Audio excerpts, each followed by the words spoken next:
నిర్ణయాలలో రైతు బంధు అనేటువంటి పథకం గురించి వెళ్ళి క్లుప్తంగా నేను చెప్పదలుచుకున్నాను. ఇది భారతదేశంలో మొదటిసారి ఇలాంటి ఆలోచన చేసి ఈ పథకాన్ని రచించి ప్రజలకి రుచించే విధంగా ఆలోచన చేసి అమలు చేసింది కల్వకుంట్ల చంద్రశేఖరరావు గారి నాయకత్వాన ముఖ్యమంత్రిగా ప్రభుత్వం తీసుకున్న నిర్ణయం ఇది. ప్రధానమంత్రి గారితో సహా చాలామంది ఎంపీలు, ఆ రోజు నేను ఎంపీగా ఉంటే పార్లమెంట్లో, స్వాగతించారు.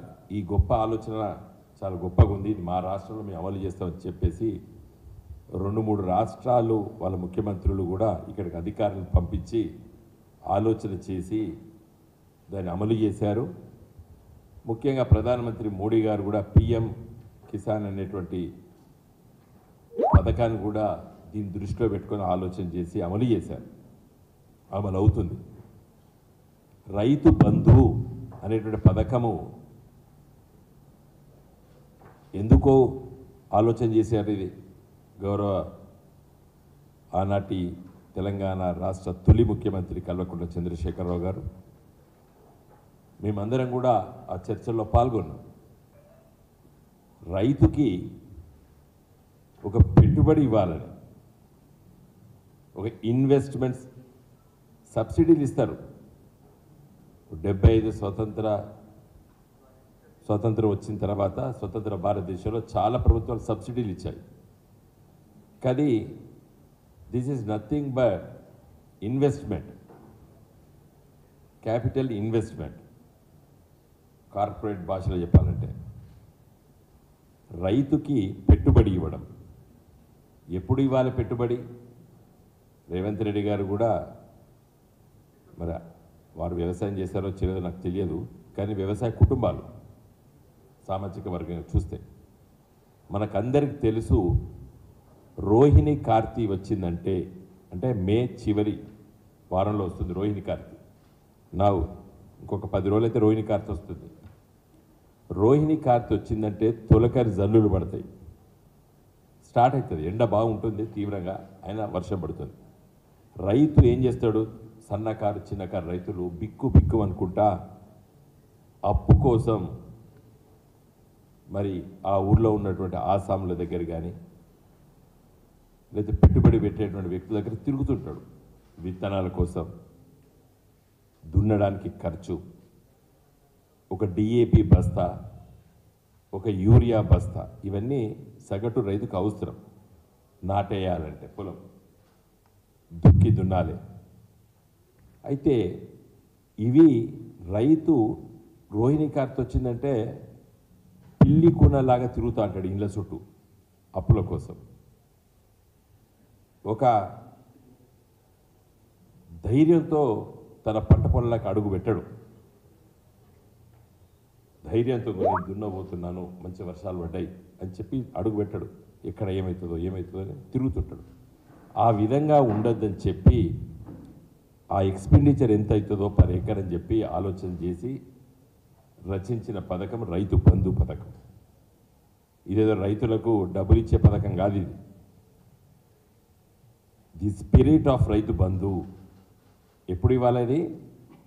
రైతు తన పొలంలో కానీ తన చిలకలో కానీ అడుగు పెట్టి దున్నేటప్పుడు, దున్నిన తర్వాత విత్తనాలకి ఒక డిఏపి బస్తా, ఒక యూరియా బస్తా కొనుక్కోవడానికి కావాల్సినటువంటి పెట్టుబడే రైతు బంధు. దురదృష్టవశాత్తు రేవంత్ రెడ్డి గారి ప్రభుత్వము ఈ రైతు బంధు మొన్న ఎప్పుడు ఇచ్చింది? కోతలు కోసిన తర్వాత ఇచ్చింది. పంట చేతికి వచ్చి రైతు అప్పుడే అమ్ముకుంటున్నాడు, పైసలు వస్తున్నాయి, రైతుకు జేబులోకి పైసలు వస్తున్నాయి పంట అమ్ముకున్నప్పుడు. అప్పుడు రైతు బంధు ఇచ్చాడు, ఇప్పుడు కూడా ఇస్తున్నాడు. సరే, ఈ 6 months మంచో చెడో జరిగింది, పక్కకు పెడతాం.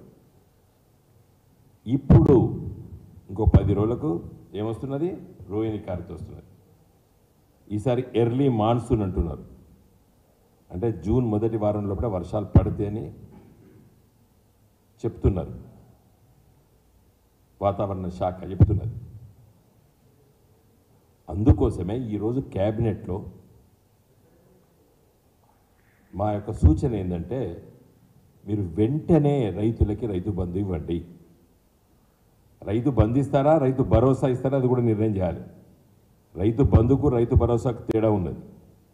రైతు బంధు 10,000 కేసీఆర్ గారు ముఖ్యమంత్రి ఉన్నప్పుడు ఇచ్చినటువంటి పథకం పేరు రైతు బంధు 10,000 ఎకరానికి, ఖరీఫ్కి 5,000, రబీకి 5,000, అంటే వర్షాకాలంకి 5,000, యాసంగికి 5,000 ఎకరానికి చెప్పి నాటి ప్రభుత్వం నిర్ణయం చేసింది.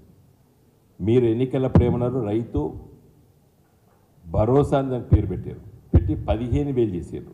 అంటే 7,500 రూపాయలు ఇవ్వాలి ఇప్పుడు మీరు ఎకరానికి.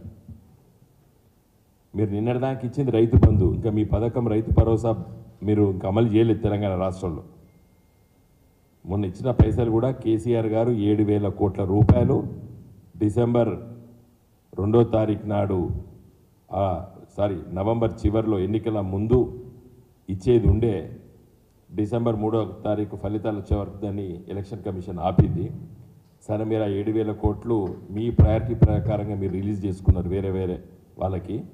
ఇంకా మొన్నటిదాకా 7,000 కోట్ల రూపాయలు కేసీఆర్ గారు రైతు బంధు డబ్బులు ఇచ్చిండు రేవంత్ రెడ్డి గారికి, అప్పచెప్పాడు. సరే, మీరు వేరే దానికి వాడుకున్నారు, మొన్నటిదానికి ఇస్తూనే ఉన్నారు, ఇంకా చాలామందికి ఇవ్వలేదు. కానీ మీ పథకం రైతు భరోసా పథకము ఇప్పుడు అమలు కావాలి. జూన్ 1st వీక్లో మీరు ఎకరానికి 15,000 చొప్పున, అంటే పంటకు 7,500 రూపాయల చొప్పున వెంటనే రిలీజ్ చేయాలని చెప్పి మా సూచన. ఎందుకంటే రైతు బంధు పేరే రైతు భరోసా మీ పేరులో. దీని ఉద్దేశం ఏంది, రైతుకి పెట్టుబడి పెట్టాలి. కాబట్టి ఇది వెంటనే మీరు రిలీజ్ చేయాలని చెప్పి ఈరోజు క్యాబినెట్లో మీరు